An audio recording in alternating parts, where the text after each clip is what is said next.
Una de las ciudades más emblemáticas de todos los tiempos es Jerusalén, capital de Israel.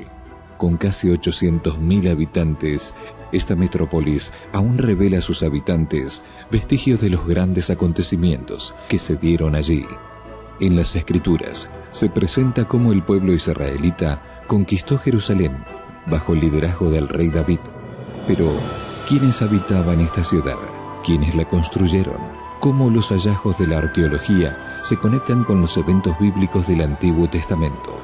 ¿Qué importancia pasó a tener Jerusalén una vez que se establece como la capital del reino israelita? En búsqueda de respuestas, aquí comienza Evidencias.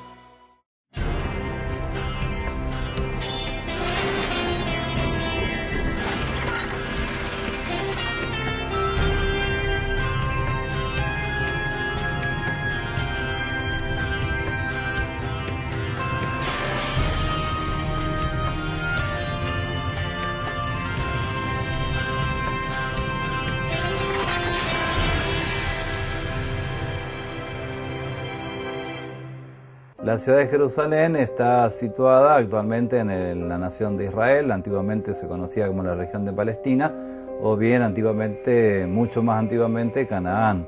Jerusalén se encuentra a unos 750 metros sobre el nivel del mar. Hay en Canaán, en esta región, una cadena montañosa como una espina dorsal ahí de la región, y justamente Jerusalén está en el medio de esa cadena montañosa. Justamente en aquellos tiempos se conocía que separaba las tribus del norte con las tribus del sur. Ahí entonces estaba ubicada la ciudad de Jerusalén como una gran fortaleza, como una de las ciudades más antiguas, conocidas y poderosas de la antigüedad. Desde el punto de vista geográfico, Jerusalén era ubicada y es ubicada en un, vamos a decir así, un nudo de caminos. Por esto era una ciudad estratégica y que tenía una influencia en la región. La ciudad de Jerusalén queda precisamente entre dos rutas internacionales muy importantes. Tenemos la Vía Horus, como la conocían los egipcios, o Vía Maris, como más adelante la llaman los romanos, que pasa desde África, desde Egipto, subiendo a través de la costa levantina y llegando hasta Asia y Europa. Por otro lado, en la parte este, después del río Jordán, tenemos el Camino Real o el Camino de los Reyes, que también va de norte a sur, en el cual las rutas de incienso venían, llegaban hasta esta área, llegaban hasta Damasco o Palmira. Pero Jerusalén queda en las montañas que conectan estas dos rutas internacionales. No queda en ninguna de ellas, sino que conecta a ambas, pasando desde la Vía Horus, llegando hasta Jerusalén, descendiendo hasta Jericó y entonces llegando hacia la próxima autopista o la próxima carretera internacional que tenemos de esos tiempos. Lo interesante de esta ciudad, que era conocida como una de las ciudades inexpugnables, juntamente con otras del antiguo cercano Oriente, una ciudad fortaleza donde las aldeas y otras pequeñas poblaciones dependían definitivamente de Jerusalén. Así que tenemos una ciudad con miles de años de historia que se ha convertido en un foco de conflicto y de búsqueda de paz desde los tiempos prepatriarcales hasta nuestros días. La Biblia da muy pocas informaciones sobre la ciudad de Jerusalén antes de la conquista de David. Según estos datos y lo que la arqueología ha descubierto, ¿quiénes fueron los primeros habitantes de Jerusalén, de los cuales se tiene registro, y cuál era la cultura local? Registros arqueológicos que nos indican que la ciudad que hoy conocemos como Jerusalén fue poblada mucho tiempo antes. Algunos arqueólogos estiman que en el cuarto milenio antes de Cristo ya hay pruebas cerámicas, hay presencia de la población. Aunque tenemos algunas murallas de la época de bronce mediano, estamos hablando del segundo milenio antes de Cristo, algunas piezas de alfarería también, no tenemos nombre de los reyes o de los jeques tribales, tampoco tenemos evidencia de qué tipo de lenguaje utilizaban durante ese tiempo. No es hasta después del segundo milenio, cuando entramos en la época cuando los egipcios estaban influyendo bastante sobre esta área de Ciro-Palestina, que encontramos lo que llamamos textos de sacración. Estos textos mencionan a Rushalim. Esta ciudad era una ciudad-estado con Yarkun y Sasán, eran varios de los reyes que son mencionados en relación a esta ciudad, y eran aparentemente reyes amorreos. Para esta época, para la época patriarcal, es que encontramos otro registro. En este caso tenemos el libro de Génesis, cuando en Génesis 14, del 18 al 20, se menciona al rey Melquisedec entrando en contacto con Abraham, o en este caso Abraham, en relación a la ciudad de Salem, como se menciona en la Biblia, en primera instancia, la ciudad de Jerusalén. Ahora es difícil, generalmente se dice que los jebusitas fueron los primeros que habitaron esta ciudad, pero parece que los jebusitas llegaron más tarde y tomaron la ciudad más tarde. La cultura de esos pueblos es elusiva. Sabemos que son tribus amorreas por la forma de los nombres. Los nombres nos ayudan etimológicamente a identificar algunos de estos reyes o algunos de sus habitantes, por lo menos. Tenemos menciones bíblicas de eteos o de hititas que también vivían, según describe la Biblia hebrea, en esta región. Y nosotros podemos identificar inclusive algunos nombres. En el caso de Abdi-Jepa, que se identifica como uno de los reyes de la época Amarna. A mí me intrigaba y comencé a investigar, especialmente el año pasado, acerca de ese nombre, Abdi o Ebed en hebreo, Jepa. Jepa viene de una raíz de una diosa uriana. Y estos urianos, que vivían en lo que hoy conocemos Anatolia, que tiene que ver con Palestina, según investigué, los hititas adoptaron el pantenón uriano, algo así como los romanos que adoptaron los dioses que venían de Grecia. Los hititas adoptaron los dioses urianos. Yo me atrevo a identificar a este rey como un rey hitita. Los jebuseos tenían esa relación étnica con los hititas que venían de Anatolia. Por esa razón, este rey que conocemos, Abdi-Jepa, continúa con la línea de los eteos a los cuales Abraham le compra la cueva de Macpela y los que se encontraban en esa región, según testifica el texto bíblico. En la Biblia nos dice que los jebuseos eran los ocupantes de Jerusalén cuando David llegó allí, y el grupo que a él le preocupaba, el grupo que él quería conquistar y cuando quería adueñarse de Jerusalén, eran los jebuseos. Era un grupo que se dedicaban específicamente a una vida agrícola ganadera. Ellos sembraban cebada, trigo, también criaban ganado caprino, bovinos, ovejitas, cabritas en la zona. Y ellos vivían en ciudades fortalezas. Justamente Jerusalén era una ciudad fortaleza, era una ciudad-estado. Los cananeos tenían una religión bastante politeísta. Ellos celebraban las fiestas relacionadas con sus dioses Baal y Astarté, con respecto de la llegada de la primavera, la llegada del otoño, de las fiestas de la fertilidad. Y los textos de Ugarit nos dicen que sus fiestas eran bastante idolátricas, politeístas y un tanto inmorales, por lo menos en los momentos de las festividades. Los cananeos aprendieron también un lenguaje escrito que, junto con los fenicios, que son parte de la zona, posiblemente hayan dado origen a la primera escritura fonética de 22 letras, que sería el patrón de los lenguajes que se usan en la actualidad. Una vez que los israelitas obtuvieron el dominio de Jericó, ellos comenzaron a conquistar una gran cantidad de ciudades de la región de Canaán. Pero Jerusalén no fue tomada en ese momento. ¿Cuándo realmente los israelitas conquistaron esta ciudad? El libro de Josué nos habla acerca de una épica batalla entre los cananeos y los israelitas.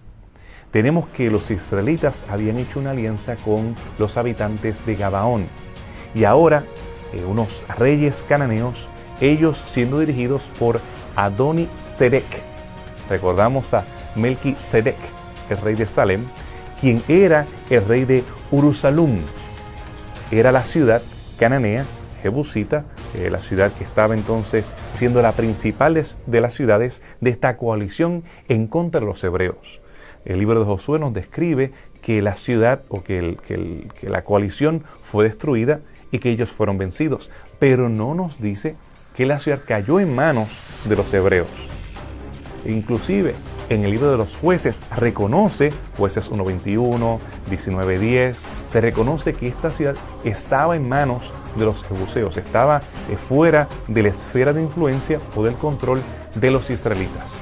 No es hasta la época de hierro, hasta unos 1000 años antes de Cristo, en el tiempo de David, que entonces la ciudad finalmente cae en manos de los israelitas. En el año 1004 a.C., el rey David tomó esta ciudad por una campaña ingeniosa, muy ingeniosa. Como tenía murallas y era difícil entrar adentro, por un viaducto, una corriente de agua que traía agua en la ciudad.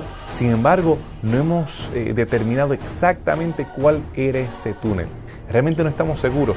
La mayoría de estos acueductos que se identificaban antes, hoy lo hemos datado para la época de los Hasmoneos, el tercer siglo, segundo siglo antes de Cristo. Pero sí podemos reconocer que no hubo una devastación de la población local, en lo cual fueron deportados.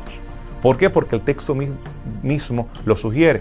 En el caso de la toma de Betsabé y el asesinato de Urías, aparte de la lujuria, podemos pensar también qué influencia política podía haber tenido Urías dentro de la ciudad.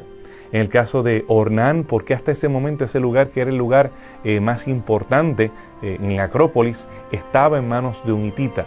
Y cómo David fue ganando su influencia a través del tiempo y no de forma automática.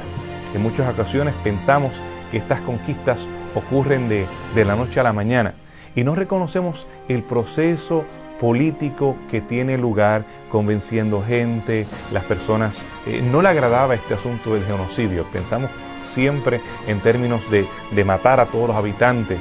Y limpieza, tenemos que hacer diferencia entre lo que Dios ordenó como una limpieza en algunos momentos dados, el jerem, y el otro proceso de atraer a las naciones para la adoración a Yahvé. Pero dentro de este proceso, Jerusalén se convirtió en la vasija donde se derretían las diferentes culturas para entonces ellos convertirse en la luz que iba a iluminar a todas las naciones.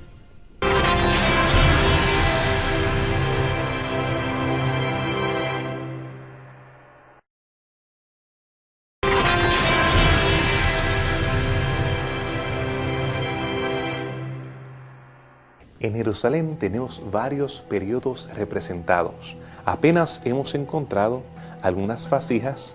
Esta proviene de Jordania, pero representa el periodo de la época de Bronce Medio.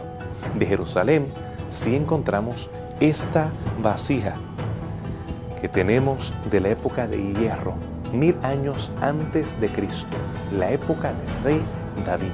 Precisamente desde esa época tenemos varios descubrimientos alrededor de Jerusalén. Por ejemplo, había algunos sarcófagos tamaño humano que se utilizaban para enterrar a los filisteos. Ellos probablemente aprendieron esa técnica de los egipcios en su contacto con Egipto.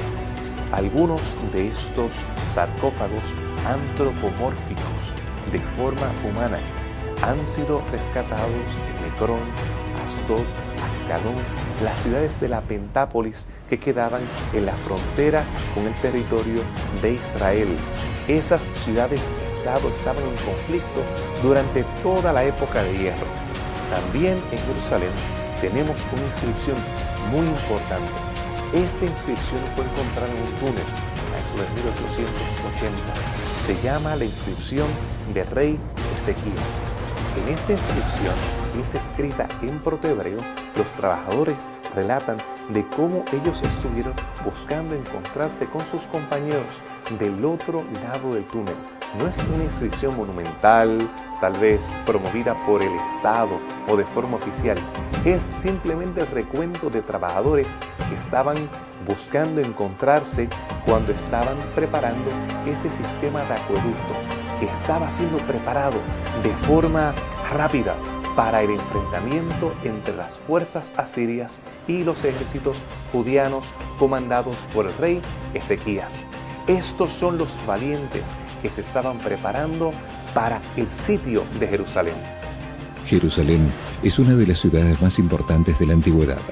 Aunque actualmente está dividida en el ámbito político y religioso, esta metrópolis fue la gran capital del Reino Unido de Israel. David, cuando toma la ciudad, estamos hablando de una ciudad pequeña, Tenía apenas el torrente del Gihón, tenemos el lugar donde se encontraban los reyes, los palacios, y hoy no tenemos mucho, tenemos solamente esta colina de Siloam, que hoy ni siquiera está dentro de las murallas de Jerusalén, de la Jerusalén actual. David entonces decide, según el registro bíblico, hacer un Milo, o un lugar donde se hacen terrazas y se sigue expandiendo en base a terrazas y construcción. Y ahí él hace su fortaleza, su palacio. Más adelante, en la época de Salomón, entonces se incorpora el Acrópolis, la parte más alta donde estaba el monte Moria, donde Abraham había ido a sacrificar a su hijo Isaac. Y entonces esto se convierte en parte de la ciudad.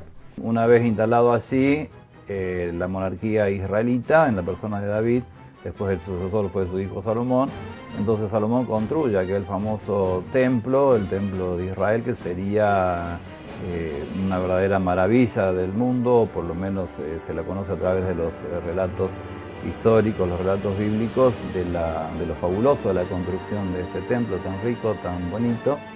Y en realidad, desde Salomón en adelante, Jerusalén pasa a ocupar un protagonismo importante y llamativo en lo político, en lo comercial, en lo religioso, en lo cultural, con respecto a las demás naciones del mundo. Recientes excavaciones han descubierto estructuras monumentales. La doctora Matzar ha podido ver estas columnas protoiónicas que sugieren que había algún tipo de palacio o fortaleza en esa parte que identificamos como el Milo. Y entonces, ascendiendo, vemos también que la parte del templo era un área monumental para la época de hierro. Más adelante, algunos reyes hebreos le siguen añadiendo. Vemos que el rey Ezequías hace una muralla ancha, que todavía hoy podemos ver rastros de esta muralla en diferentes partes de Jerusalén, incorporando la parte oeste.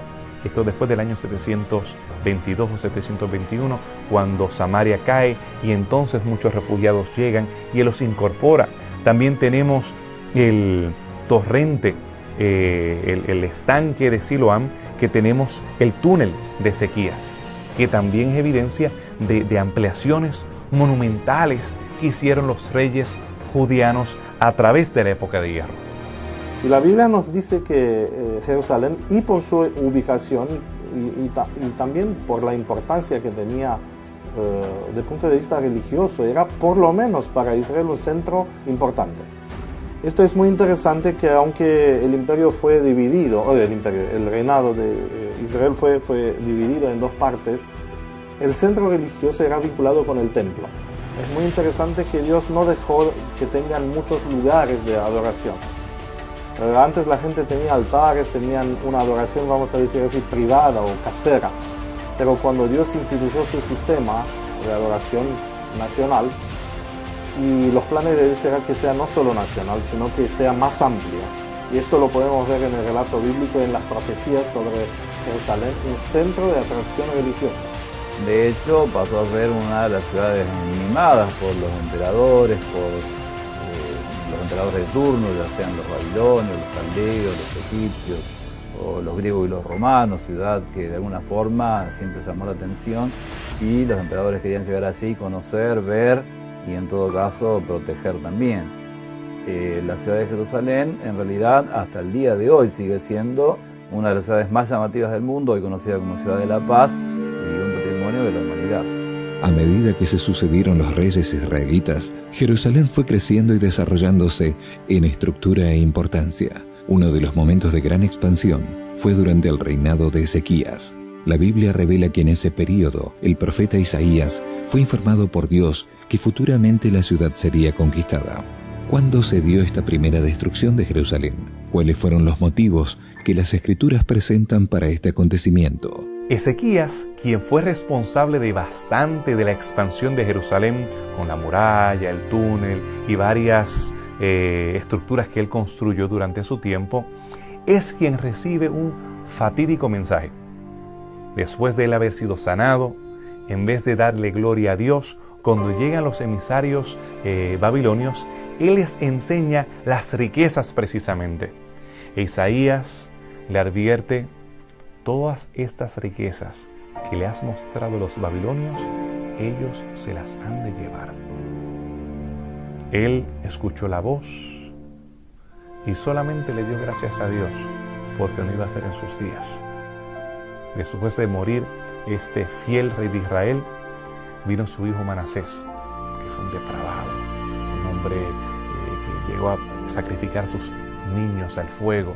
En la parte sur de Jerusalén, lo que conocemos hoy como el Tofel, esa parte, el Gehenna en tiempos bíblicos, el infierno. Allí hacían todos estos sacrificios a los dioses paganos en el Tofel. Vemos, su hijo fue igualmente pagano, y no es hasta Josías que Josías entonces se encarga de restablecer el culto a Yahvé, de destruir los lugares altos, de celebrar la Pascua nuevamente. Pero las profecías estaban ahí. Cada uno de estos profetas, Habacuc se lamenta, hace el mismo eco, lo vemos en Jeremías, todos estos profetas contemporáneos. Jeremías, lo vemos en Ezequiel cuando habla acerca de la destrucción del sagrado templo, y Daniel en su libro también nos habla acerca de estas deportaciones.